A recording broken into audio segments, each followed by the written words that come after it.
한국이 드론쇼 몇천 대 띄운다고 대체 뭐가 달라집니까? 그냥 불꽃놀이 화려하게 한 것뿐이에요. 런던 BBC 본사 회의실, 리처드 케인 교수가 냉소적으로 말했습니다. 옥스퍼드 언어학과 교수이자 BBC 문화자문위원인 그는 한국 문화, 열풍을 과장된 마케팅이라고 일축해왔던 인물이었죠. 구글 트렌드 보셨습니까? 코리아 검색량이 재팬을 넘었다는데 이건 일시적 현상 아닙니까? 옆에 앉은 동료 프로듀서가 물었습니다. 리처드는 비웃으며 고개를 저었어요. 수치 조작이죠. 한국 정부가 국가 이미지 만들려고 얼마나 돈을 쏟아붓는데요. 저는 믿지 않습니다. 회의실엔 그의 의견에 동조하는 분위기가 흘렀습니다. 그런데 그때 한 젊은 PD가 조용히 말했어요. 교수님, 그럼 직접 가보시는 건 어떨까요? 서울 출장 기회가 있는데 현장에서 확인하시고 오시죠. 리처드는 잠시 망설이다가 자신감 있게 대답했습니다. 좋습니다. 제가 직접 가서 그 과장이 얼마나 허구인지 증명해드리죠. 지금 이곳은 2025년 런던 BBC 본사.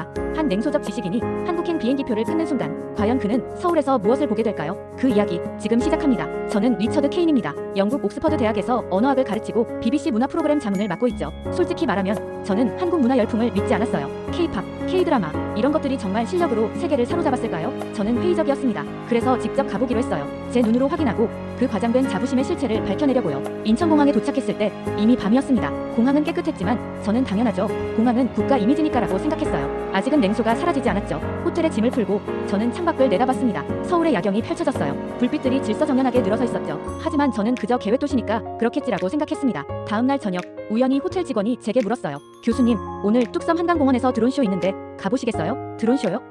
시간 남으면 가볼게요. 저는 별 기대 없이 대답했습니다. 솔직히 불꽃놀이 화려한 버전 정도겠거니 했죠. 하지만 저는 갔습니다. 호기심이었을까요? 아니면 뭔가를 확인하고 싶었던 걸까요? 뚝섬 한강공원에 도착했을 때 이미 수많은 사람들이 모여 있었어요. 가족 단위, 연인들, 외국인 관광객들 모두가 하늘을 올려다보고 있었죠. 저도 그들 사이에 섰습니다. 그리고 쇼가 시작됐어요. 처음엔 그저 드론들이 하늘로 올라가는 모습이었습니다. 수천 대의 작은 빛들이 흩어져 있었죠. 저는 속으로 생각했어요. 역시 그냥 빛쇼네. 그런데 음악이 시작됐습니다. 한국 전통 음악과 현대 음악이 섞인 묘한 울림이 있는 선율이었어요. 그리고 드론들이 움직이기 시작했습니다. 천천히, 그러나 정확하게, 마치 하나의 생명체처럼 움직였어요. 드론들은 완벽한 간격을 유지하며 하늘 위에 형상을 만들어냈습니다. 호랑이였습니다. 한국의 전통 호랑이, 민화에서 봤던 그 익살스러우면서도 위험 있는 호랑이가 하늘 위에 떠올랐어요. 수천 개의 빛이 모여 만든 하나의 그림이었죠. 저는 숨을 멈췄습니다. 그건 단순히 기술의 과시가 아니었어요. 그 안에는 질서가 있었습니다. 혼돈이 아니라 조화였죠. 각각의 드론은 자신의 위치를 정확히 알고 있었고 다른 드론과 충돌하지 않으면서도 완벽한 그림을 만들어냈습니다. 호랑이가 천천히 움직였어요. 고개를 돌리고 발을 들고 미소를 지었습니다. 그 모든 움직임이 음악과 완벽하게 맞아떨어졌죠. 저는 그 순간 뭔가 잘못 생각했다는 걸 느꼈습니다. 이건 통제가 아니었어요. 이건 존중이었습니다. 각각의 드론이 자신의 역할을 존중하고 전체를 위해 움직이는 모습, 그게 바로 한국의 질서였던 거예요. 쇼가 끝나고 사람들은 박수를 쳤습니다. 저도 모르게 박수를 치고 있었죠. 옆에 서 있던 한 한국인 아이가 저를 보며 웃었어요. 멋있죠? 응, 정말 멋있어. 저는 진심으로 대답했습니다. 그 아이는 다시 하늘을 올려다보며 말했어요. 우리나라가 만든 거예요. 자랑스러워요. 그 말에 저는 가슴이 뭉클했습니다. 이건 단순한 자부심이 아니었어요. 이건 진짜 자랑스러움이었죠. 호텔로 돌아와 저는 일기장을 꺼냈습니다. 오랜만에 손으로 글을 쓰고 싶었어요. 오늘 하늘 위에서 나는 인간의 질서를 봤다. 그건 명령이 아니라 신뢰였다. 한국은 기술로 감동을 만드는 나라다. 이 문장을 쓰면서 저는 깨달았습니다. 제가 한국을 오해하고 있었다는 걸요. 다음 날 저는 서울 시내를 돌아다니기 시작했습니다. 처음엔 K-팝 데몬 헌터스라는 애니메이션의 배경이 실제 서울이라는 걸 믿지 않았어요. 그건 분명 과장됐거나 세트장일 거라고 생각했죠. 하지만 제가 본 서울은 달랐습니다. 강남역 한복판 수백 명의 사람들이 오가고 있었어요. 하지만 놀랍게도 혼란스럽지 않았습니다. 사람들은 질서 있게 움직였고 서로 부딪히지 않았죠. 지하철역에 들어갔습니다. 출퇴근 시간이었는데도 사람들은 줄을 서서 기다렸어요. 누구 하나 새치기 하지 않았습니다. 전철이 도착하면 내리는 사람을 먼저 배려했죠.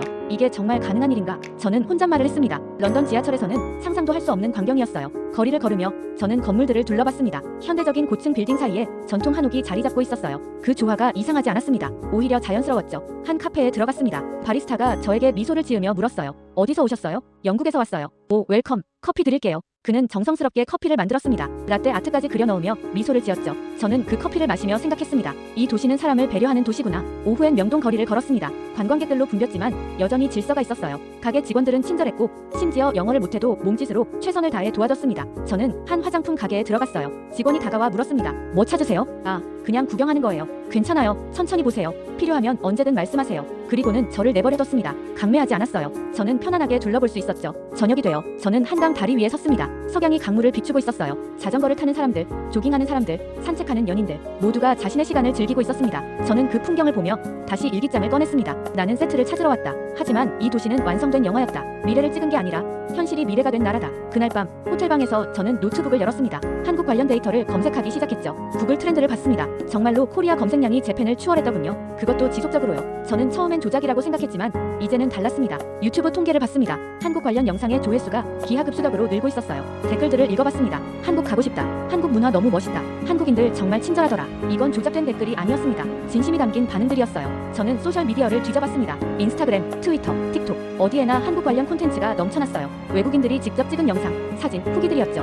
그중 하나가 눈에 띄었습니다. 한 미국인 여행자가 올린 영상이었어요. 그는 서울 지하철에서 길을 잃었는데 한국인이 자신의 목적지까지 직접 데려다줬다는 내용이었습니다. 이 나라 사람들은 정말 따뜻해요. 언어가 안 통해도 도와주려고 최선을 다해요. 저는 그 영상을 보며 목이 메었습니다. 이게 바로 한국이구나 싶었어요. 데이터를 보면서 저는 깨달았습니다. 숫자는 중요하지 않았어요. 중요한 건 그 숫자 뒤에 숨은 사람들의 마음이었습니다. 한국은 그래프로 설명할 수 없는 나라였어요. 그들의 성장에는 인간의 온도가 있었습니다. 다음 날 저는 편의점에 들어갔습니다. 간단한 요기를 하려고요. 선반을 보니 온갖 종류의 라면과 스낵이 가득했어요. 뭐 먹지? 저는 고민하다가 한 라면을 집었습니다. 빨간색 포장지에 불꽃 그림이 그려져 있었죠. 신라면이라고 적혀 있었어요. 계산을 하고 편의점 안 테이블에 앉았습니다. 뜨거운 물을 부어 기다렸죠. 3분 후 뚜껑을 열었습니다. 매운 냄새가 확 올라왔어요. 저는 젓가락으로 면을 집어 입에 넣었습니다. 으악! 입안이 불타는 것 같았어요. 하지만 이상하게도 멈출 수가 없었습니다. 매웠지만 계속 먹고 싶었죠. 옆 테이블에 앉아있던 한국 청년이 저를 보고 웃었습니다. 처음 드셔보세요? 네, 정말 맵네요. 그래도 맛있죠? 네, 이상하게 계속 먹게 돼요. 그가 말했습니다. 한국 음식이 다 그래요. 처음엔 자극적이지만 자꾸 생각나요. 이게 추억이 되는 거죠.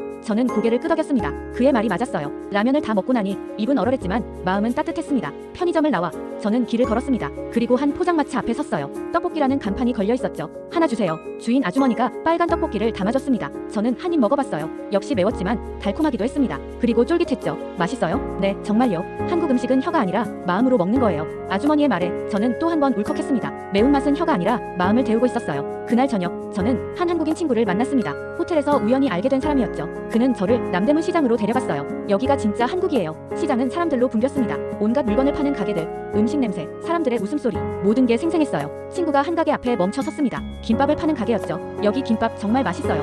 한번 드셔보세요. 아주머니가 김밥을 싸고 있었습니다. 정성스럽게 재료를 하나하나 올리며 말았어요. 그리고 썰어서 저에게 건넸습니다. 저는 한입 베어 물었습니다. 밥, 야채, 달걀, 햄 모든 재료가 조화롭게 섞여 있었어요. 단순했지만 완벽했습니다. 이거 일본 김말이랑 비슷한 건가요? 제가 물었습니다. 아주머니가 웃으며 말했어요. 누가 먼저가 중요한 게 아니에요. 누가 더 따뜻하게 말아주는가가 중요하죠. 그 순간 저는 울컥했습니다. 눈물이 날 것 같았어요. 맞아요. 기술과 데이터를 봤지만 결국 마음이 이 나라를 만든 거였어요. 저는 혼잣말을 했습니다. 친구가 제 어깨를 두드렸죠. 이제 이해하신 거예요. 김밥 한 줄이 제게 가르쳐줬습니다. 한국은 복제를 두려워하지 않아요. 그들은 언제나 더 따뜻하게 만들어내니까요. 귀국하기 전날 저는 국립중앙박물관을 찾았습니다. 한국의 역사와 문화를 보고 싶었어요. 박물관 안에는 수많은 유물이 전시되어 있었습니다. 그 중에서도 제 눈길을 끈 건 민화 호랑이 그림이었어요. 유리 너머로 호랑이가 웃고 있었습니다. 위험 있으면서도 익살스러운 독특한 표정이었죠. 저는 그 그림 앞에서 한참을 섰습니다. 이게 바로 K-팝 데몬 헌터스의 호랑이구나. 애니메이션 속 호랑이 캐릭터가 바로 이 민화에서 나온 거였어요. 한국은 과거를 박물관에 가두지 않았습니다. 과거를 다시 살아 숨쉬게 만들었죠. 저는 조용히 미소 지었습니다. 역사는 오래된 게 아니라 다시 태어나는 거였어요. 비행기에 오르기 전 저는 마지막 일기를 썼습니다. 한국은 나에게 기술보다 사람을, 현재보다 지속을 가르쳤다. 이 나라는 완벽함을 보여준 게 아니라 존중을 보여줬다. 런던으로 돌아온 후 저는 BBC에 기고문을 썼습니다. 제목은 이랬죠. 코리아, 더 네이션 대 톤미 리스펙트. 그 기고문은 큰 반향을 일으켰습니다. 수많은 사람들이 댓글을 달았고 공유했어요. 심지어 BBC 다큐멘터리로 제작되기까지 했죠. 저는 그 다큐멘터리의 마지막 내레이션을 이렇게 썼습니다.